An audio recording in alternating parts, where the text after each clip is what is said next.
Қайда барсаң да ақша керек саған. Ағайын туысып көмектесің де ақша керек.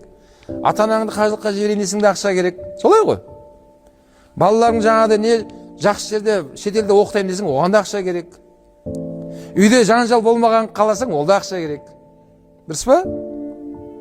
Қазір қаншама отбасылармен куәгер болдым. Осы ақша үшін қаншама жастар айырылысты. Қаншама отбасылардың үйінде ойраншылық, ұрыс жанжал болып жатыр. Неден? Жетіспеушілік. Жетпей жатыр. Ал ана көкемнің баласы қолын қалтасын салып алып, от телефон шұқылап отыр. Мен тағдырым сол ғой енді, қатын бұдан не істеймін? Мен ал не істейсіңдер ал дейді. Оның сөзін қарасаң, ешқандай вариант жоқ сияқты сөйлеп тұр да ол ше. Бұл мен барым осы, мен Алла мені осылай жаратты, тағдырым осы, менен не істей аламын дейді.